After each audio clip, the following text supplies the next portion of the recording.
Welcome to the Awaken on Purpose podcast, where each week you'll receive insight, inspiration, and advice for living your purpose and making an impact as a conscious leader. You'll also hear inspirational stories of other conscious leaders who are living and leading from a place of mission, vision, and purpose. Get ready to be enlightened, empowered, and transformed with me, your host, Jennifer Sport. I'm really excited to welcome as a guest to the show today, Katie Corbin. She has been an entrepreneur since childhood and started her first business at the age of 24. She empowers and inspires individuals, groups, and businesses to reach their highest potential. She has worked with individuals and entrepreneurs all over the world, digging deep into their companies and their hearts to pull out their authentic leadership skills to make a greater impact and income. Welcome, Katie. I'm thrilled. Thank you, Jennifer, for having me. I'm happy to be here. Yes, I'm happy too. Katie, I know the listeners would love to know what inspired you. Actually, you know what? Before I ask you this question, I just want to know, so what was your very first business as a young entrepreneur? So my first business, I actually created like a show, like a dance show and like an acting show, and sold tickets for the show, even in my house. And I sold it to, I had my sister almost as my like whatever you would call it, like a playmate, and we would sell tickets to an actual show, and then I made money off that, and I was like, wow, I can make money by doing things. So that was my first like entrepreneurial. And then the second would be like, I actually ran garage sales in my neighborhood, so I would help my mom set up garage sales, and I would price the stuff, and I would take the money, and I would give the change and all that stuff. So those were some of my first like really basic entrepreneurial ventures. And how old were you? I was probably like 7 or 8. That's awesome. I love it. Like from the beginning, you're already, just following your heart. Yes. And when you, the way that you said, you realized, oh, you can do things and be paid for that. It's, it really is that simple. But, as adults, we make it so much more complicated. Yes. I love that. So now I'll ask you the question.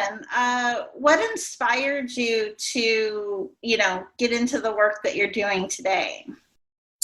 So basically what inspired me the most, so I started my first practice. So I am an acupuncturist, Chinese medicine practitioner by trade. So I graduated graduate school at 24, and I actually started my own practice right in the hometown of New York, where I'm originally from. And I learned a lot of things the very hard way, how to get clients, how to keep clients, how to even, run a business on all avenues. And really my first practice was very successful. But in the first year, I was so bogged with all the things that it took to really get it going and get the momentum going. So after my first practice, I actually ended up selling that practice, and I got into business coaching. I restarted a clinic basically in another area of the country. So I'm down in South Carolina right now, and that really catapulted very fast. And really I started getting, honestly, people reaching out to me and asking me to help them. So that really inspired me to think, wow, I guess people either, want to close the gap on, not making the mistakes I made, or they just didn't really know how to do it. So that really inspired me to really get into business coaching, business mentoring, and really working in the integrative health and wellness industry, helping people really, do their purpose that they're here to do, but also help them on the business end, because a lot of times we feel very lost and lonely and not knowing where to go. And really that was the inspiration that guided me into doing what I'm doing now. What you said is so true. And I I felt very similar when I was inspired to do the work that I'm doing. I went through a journey similar to that, several years ago, but just feeling kind of like I was on an island, right? And I just think it's so important, especially as entrepreneurs and you're pursuing an unpaved path, so to speak, to have that support structure in place. It just is a game changer. Absolutely. And it saves you a lot of heartache and time and money and really energy, because I know a lot of entrepreneurs often feel very alone. Even if you have networking groups or outreach, you don't really have anybody to get into like the nitty-gritty of the celebrations and the downfalls in business and how to come back from some of those downfalls. You don't really have anybody to reach out when you have a client that, you don't know how to deal with, or, just the things that we can't find resources for necessarily, and you can't necessarily ask your friend or even a colleague sometimes. So I feel like mentoring people in business has really like helped me help them really make a bigger impact and really expand out into the big vision that they're really meant to do. Absolutely. And you yourself, actually, right? You made a pretty significant pivot this last year. Yes, I definitely did. Yeah. So, yeah. And since 2020 hit, I had to really dive more into my business coaching. And it's been very enlightening that I feel like this is really my biggest purpose to serve. I was still a practitioner inside of my clinic, even though I have associates that work for me and employees. But I had to take a step back and really take a deep breath and go, what is the direction that I really want to go in? And this was really more of my calling now. I've been in the health and wellness for 12 years, and that's been really my only career. So business coaching had called me kind of as a side thing for a long time, but it's really been more of my calling and my purpose going forth. Yeah. And it makes so much sense too. I mean, with the climate of things, right? I feel like 2020 was a warm up, essentially. I mean, I feel like there are, a lot more changes that are going to continue to happen. So, and that you're going to be able, you're already supporting so many people, but you're going to be able to continue to support all of those other people who are, fully stepping into their purpose as well. Absolutely. And also, like, a lot of times, especially practice owners that are in a hands-on industry, I mean, when shutdowns happened, they absolutely had nowhere to go. They couldn't be in the clinic. I know a lot of people have lost a lot of income from just not either people being scared to go out or people being confused if they're open or lockdowns in certain areas. So it's really shaken a lot of the industry if you can't be just on Zoom calls. Absolutely. Katie, something I'm passionate about and I would love to get your insight on is conscious leadership. I just feel like a lot of we live in a very compliance-driven society, and especially with all of the changes that have happened in the last year, there are just even more people waking up, right? Mm-hmm. And that, leadership and putting people first and thinking more about human sustainability, that all needs to be put more in the forefront. I mean, what does conscious leadership mean to you?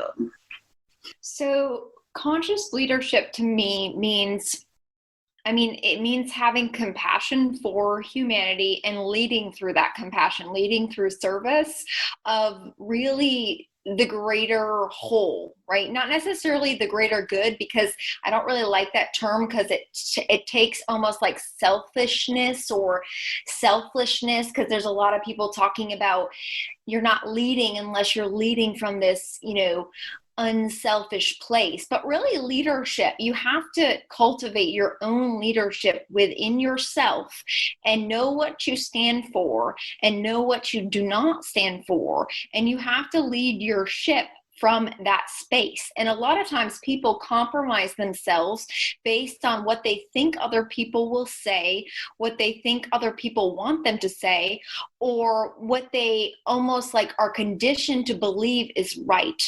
So really, a consciousness to me is having an awareness that we are our own savior. We are our own inner GPS. We have our own intuition.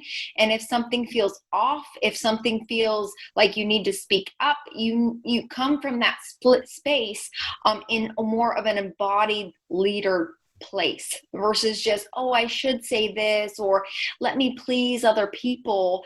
That's really not leadership. So we really have to cultivate conscious leadership within ourselves and within the areas of our life to be able to project that out on other people. Otherwise, people will feel like you're incongruent, because if you don't practice what you preach, you have to prove something to people. The people that actually practice what they preach don't have anything to prove. So we really have to take that leadership within ourselves and then project that out onto the world. Yeah, absolutely. And I mean, it really is that simple. If we show up in integrity with ourselves, I feel like the rest falls into place. You know, there are always going to be people that don't resonate with your message, but you're not meant to lead every single person. You're meant to, you know, shine and show up as you. Yes, absolutely. Yeah. What significance do you believe that one's clarity of mission and purpose have in regard to embodying their highest self as a leader? So I think that we really have to get clear on who we're here to serve, right? So we're not here to serve everyone, who we're here to really speak to. So usually I speak to more of people that are already successful to some degree in their life, right? They've already kind of been through it. They're not just, you know, especially business owners, they're not just starting up. They usually have some kind of momentum in their practice, right? Or in their business. And really they have some level of success, right? But like rising into the level of almost like significance really help, almost like their mission has to be embodied, right? So it has to like sit in their body where it makes them wake up every day and feel fiery, right? So I like the element of fire a lot, and I teach a lot about the 5 elements and how we can utilize 5 elements into our business. The elements of fire in your business to really catapult you into your purpose, right? So we can cultivate that in ourselves, our own stoking of our own inner fire, however we see that. And then we basically use that fire to catapult us into that significance level where we're basically unstoppable. We're able to get in front of anybody and talk in front of anybody that needs to hear us, right? We're not scared to get on a Facebook Live. We're not scared to go on podcasts because our fire is really carrying us through. I hope that answered your question. No, it absolutely did. I mean, there has to be a passion, yes, for what we're doing, and a joy in what we're doing, a sense of urgency and conviction. Yes, absolutely. There. Yeah. I love that. It reminds me of when I decided that I was going to start my own business, a few years ago, to get into coaching. I told somebody, I said, I don't care if I have to live in my car and eat top ramen and take coaching calls in my car. Like, this thing, it's happening. Yes. Yeah, that's what it reminded me of. Of course, that's never happened, right? And it never happened. But it was more just about the decision, the intention that it was going to become a reality. And it did. I feel like, becoming that entrepreneurial journey is in a lot of ways the ultimate test of ascension. Absolutely. and will too, right? I mean, I think, and I love that you talked about that too, is like the indecisiveness and then the will and the courage that goes along with it. That's what carries us through difficult times. That's what says, no matter what, I will pursue this no matter what, no matter if I have to live in my car, which of course we think about, the worst case scenario. And usually that scenario does not happen, but we're not willing to compromise, and we're not willing to budge on it because that fire feels so strong there. You're not going to deny it anymore. Yeah, exactly. What advice do you have for other conscious leaders who are feeling called to, pivot or make a bigger impact in getting visible with their mission and message? Absolutely. This is a great question. I would say one of my biggest advice, especially right now for current times, is if you feel called to do something different, right? Do something different than you have been doing, do it.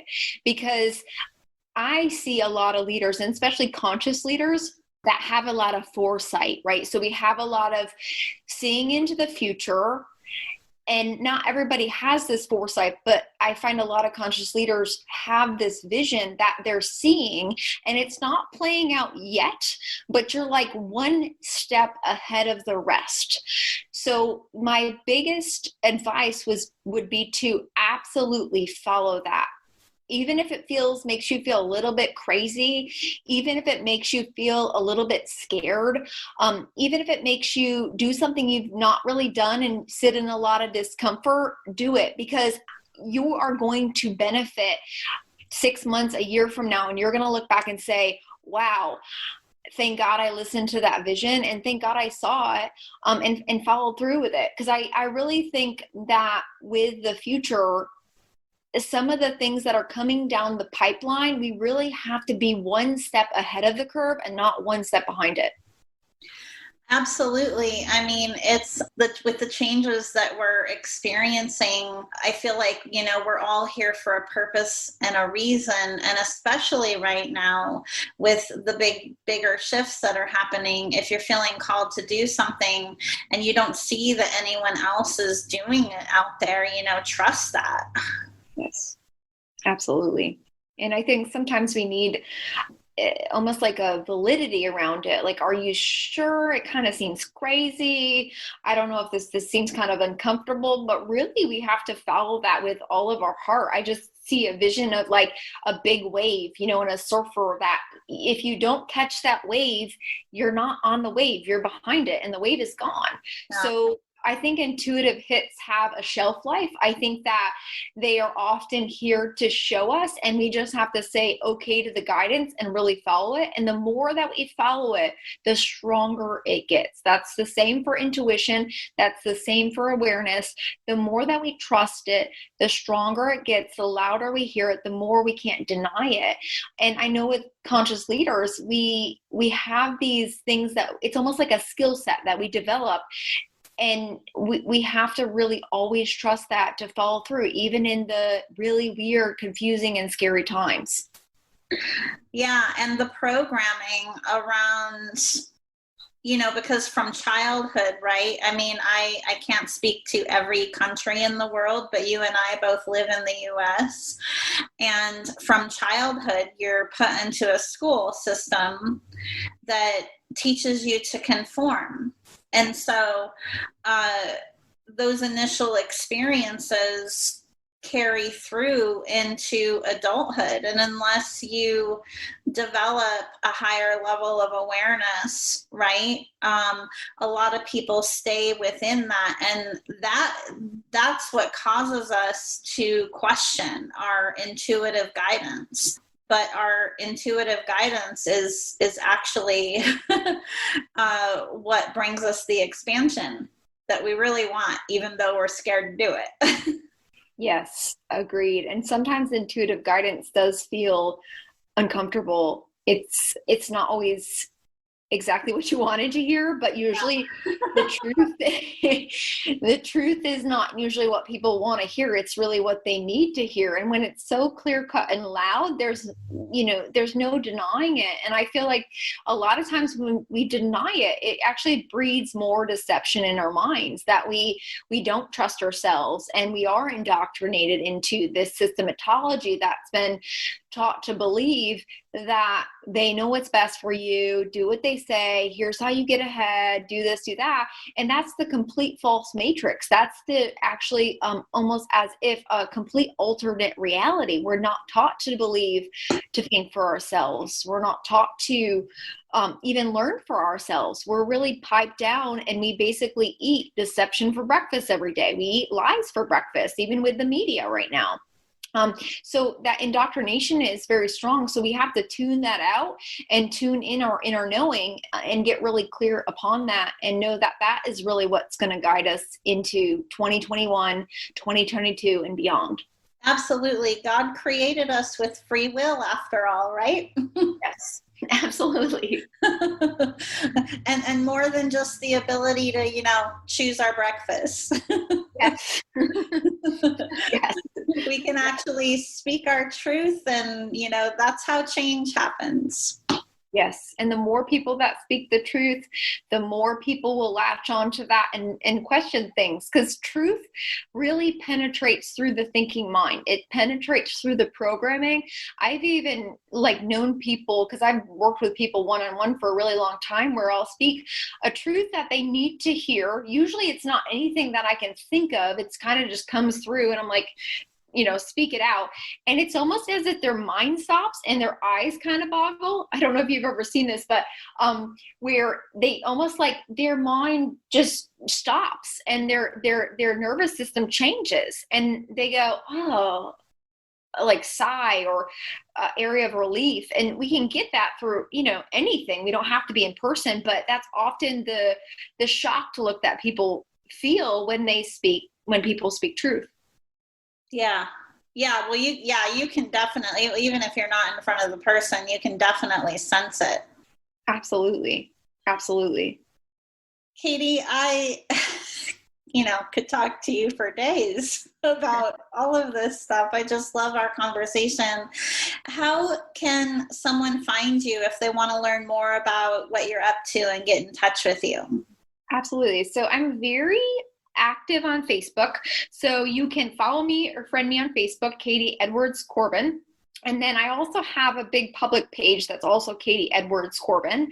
And my website is actually in a redesign phase. So right now it's kind of getting up and running. I had another one, but I didn't like I wanted to upgrade pretty much. So my actual website is beyondinstitute.org.